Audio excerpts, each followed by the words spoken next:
Power concedes nothing without demand. It never did, and it never will. So said Frederick Douglass in 1857. So says Barack Obama frequently on the campaign trail 151 years later. And so proves the Bush administration with each new politically convenient federal leak. Maybe it makes sense to a certain extent when you think about their options, right? If the Republican Party is to maintain control of the executive branch of government, what resources are at their disposal exactly? They're trying in as many states as they can to make voting as difficult as possible so as to prevent citizens who have decided they would prefer to elect Barack Obama from making that decision binding. And maybe they'll get some traction there, but what else can they do? Well, they do still control the federal government. In a normal presidential administration, that would give the president and even a vice president a nice bully pulpit from which to endorse their chosen successor. In this administration, they've all but confined the sitting president to quarters, and it's being greeted with astonishment that the vice president was just allowed near a microphone to talk about John McCain. I believe the right leader for this moment in history is Senator John McCain.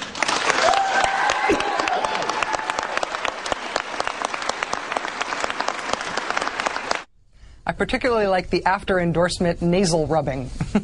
How did Barack Obama take the news of that endorsement? Well, how do you think he took it? Barack Obama, endorsed by Warren Buffett and Colin Powell. And John McCain's latest endorsement? I'm delighted to support John McCain, and I'm pleased that he's chosen a running mate with executive talent, toughness, and common sense, our next vice president, Sarah Palin. And boy, did McCain earn it. He voted with Bush and Cheney 90% of the time. So what is within the power of the Republican powers that be as they try to hold on to the executive branch? Endorsements from the current president and vice president go down about as well as standing rib roast at a vegan potluck. But controlling the federal government does have its political advantages, illegal though they may be. By now, I'm sure you've heard that Barack Obama's estranged dead father's half-sister has been in the U.S. illegally for the past 4 years. Have you stopped to think about how it is we have come to know this information? The weekend before the election?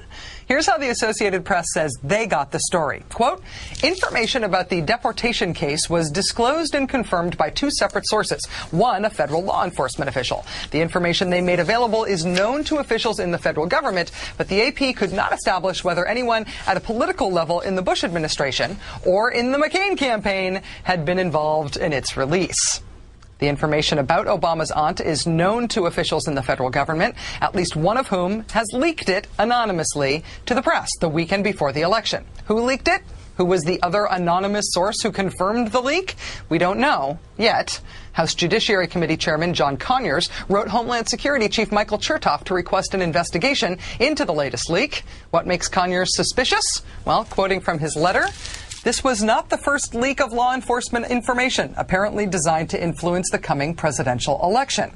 You will recall that last month, anonymous law enforcement sources also leaked to the AP that the FBI had begun a nationwide investigation into Acorn, which at the time was being pilloried publicly by Republicans about every 5 minutes in order to stoke fear of voter fraud. After that leak, the Obama campaign asked the Attorney General to have his special prosecutor investigate if the Bush administration and the McCain-Palin campaign were working together to intervene in the upcoming election on McCain's behalf. Just last month, we learned that in 2006, a draft report of the House Oversight Committee found that the Bush administration used taxpayer-funded trips for cabinet officers to help elect Republican candidates around the country. And the entire U.S. attorney scandal hinges on DOJ prosecutors who were fired in 2006 for rejecting political pressure to pursue unfounded voting fraud cases that were thought to have the potential to help Republicans win in those midterm elections. This kind of thing has a history. In 1992, the first President Bush abused the same sort of federal power against Bill Clinton, which was just before the election, and Bill Clinton's passport file suddenly, mysteriously, sprung a leak.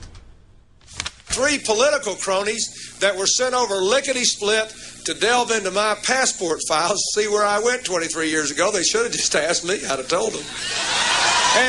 And then when they didn't find anything out, these people went and dug into my mother's passport file. Now, I tell you what, You know, Bush, they talk about big government, but that's big government. Those three people had too much time on their hands. They were looking into my mama. There is a good side to this, you know. I bet it's the only time those three political hacks have worked till 10 o'clock at night the whole time Bush has been president. Is it happening again, is the question. Obama's chief strategist David Axelrod says this, quote, I think people are suspicious about stories that surface in the last 72 hours of a national campaign. I have to tell you, I'm sure suspicious about it.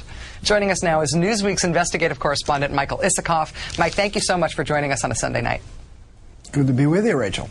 So the Immigration and Customs Enforcement Agency, which is part of Homeland Security, they say they now have their Inspector General looking into this leak about Obama's aunt. You are a very accomplished investigative reporter. Is this one of those cases where you can narrow down who might have leaked the information because there's only a limited number of people who have access to this information? Well, I think we have to make some distinctions. We don't really know how this story came about. We know the first report on the aunt came in the Times of London prior to the AP story reporting that she was living in a public housing project and that she had contributed money to the Obama campaign. It's not clear. The Times of London reported what her immigration status is. The AP followed up on that and began to look into it. Now, the AP cites two sources for the report that that she was out of status, that she was illegally in the country. They don't identify either source or where the first source came from. They say the second confirming source was a federal law enforcement official. Now, that could be somebody who's serving in a political capacity, or it could not be. We just don't know.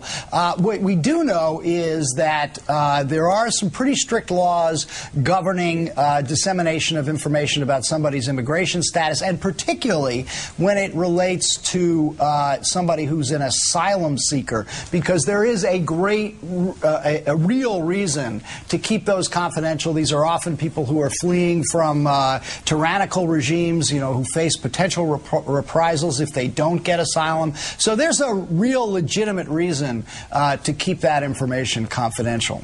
The AP is not revealing its sources, Mike, for obvious reasons. But if it turns out that this is some sort of orchestrated effort, if it turns out that it was a political appointee, that this was something that was worked out between the campaign and the Bush administration, would that put the leaker in greater legal jeopardy than if it is some low-level schmo who's just freelancing this thing?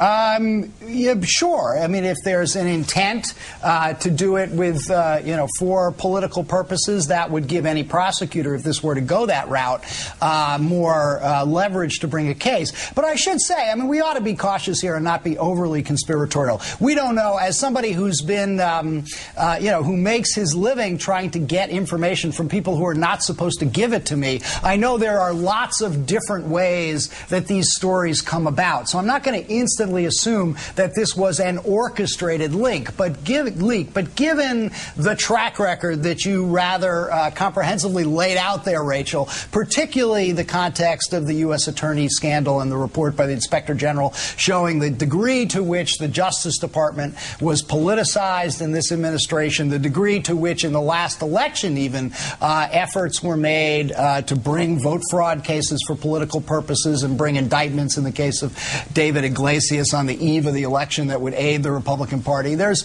legitimate reason to be suspicious, but I don't want to jump to conclusions based on the evidence we have right now. See, my specialty is not jumping to conclusions, but to show exactly where you'd land if you did jump. But I hear you on this one. Michael Isikoff, investigative correspondent for Newsweek magazine. Thanks for being with us on a Sunday night, Mike. I appreciate it. Sure enough.